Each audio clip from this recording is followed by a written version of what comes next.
بسم اللہ الرحمن الرحیم۔ گمنام ہیرو کے معزز ناظرین السلام علیکم۔ دوستو لائک ضرور کر دیا کریں، شکریہ۔ آئیے چلتے ہیں کہانی کی طرف۔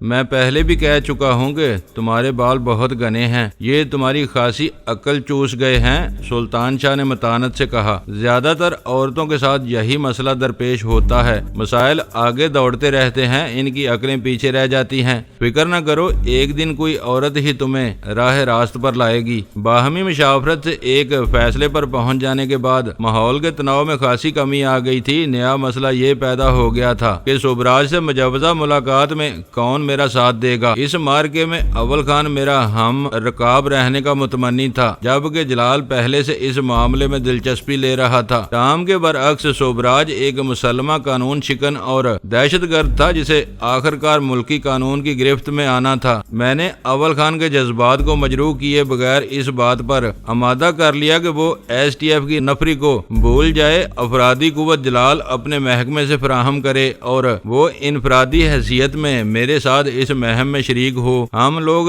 رات کے کھانے سے فارغ ہونے کے بعد ڈرائنگ روم میں بیٹھے چائے نوشی میں مصروف تھے کہ میرے موبائل فون پر صوبراج کی کال آ گئی، جس کا مجھے شدت سے انتظار تھا۔ میں نے کل کے لیے سب کچھ طے کر لیا ہے، وہ اپنی مخصوص تحکم امیز آواز میں مجھے بتا رہا تھا۔ تم خالی ہاتھ آؤ گے تو زیادہ بہتر رہے گا، لیکن مجھے معلوم ہے کہ ایسا ہونا ممکن نہیں ہے۔ کچھ نہ کچھ چیزیں تم ضرور اپنے ساتھ لوگے۔ یہ خیال رکھنا کہ تمہارا کل اسباب ایک ہلکے پھلکے دستی تھیلے سے زیادہ نہیں ہونا چاہیے۔ تم کو ٹھیک 9 بجے مقررہ مقام پر پہنچنا ہوگا۔ وہ اپنے بچھائے ہوئے جال کی رسیاں کھینچ رہا تھا۔ میرا خیال تھا کہ میں اس کے گرد اپنا گھیرا تنگ کر رہا ہوں۔ اس احساس سے میرا دوران خون یک بیک تیز ہو گیا۔ میں نے خود پر قابو رکھتے ہوئے سپاٹ لہجے میں کہا، اس مقررہ مقام کا نام کیا ہے؟ ابھی صرف وقت دیا گیا ہے، مجھے خود معلوم نہیں کہ تم کو کہاں پہنچنا ہوگا۔ معلوم ہوتا ہے کہ اصل آدمی کو تم پر بھروسہ نہیں ہے۔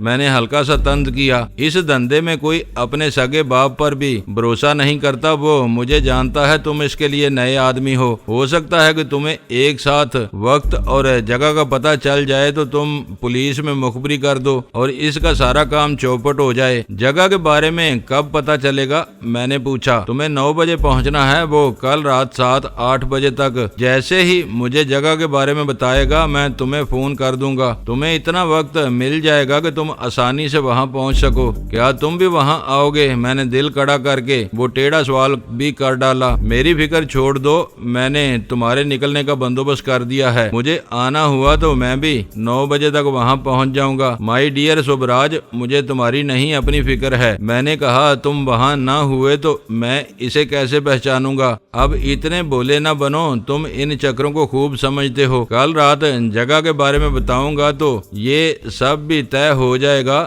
میں فول پروف کام کرنے کا عادی ہوں۔ کل تمہارے فون کا انتظار کروں گا۔ میں میرا جواب سن کر اس نے فون بند کر دیا۔ وہ کوئی رسک لینے پر آمادہ نہیں ہے۔ ویرا نے تفصیل جاننے کے بعد اپنا فیصلہ صادر کیا۔ دونوں ایک دوسرے کے خون کے پیاسے ہو اور حریف کو بہلا پھسلا کر اپنا اپنا وار کرنے کی تیاریاں کر رہے ہو، ایسا مقابلہ میں نے پہلے نہیں دیکھا۔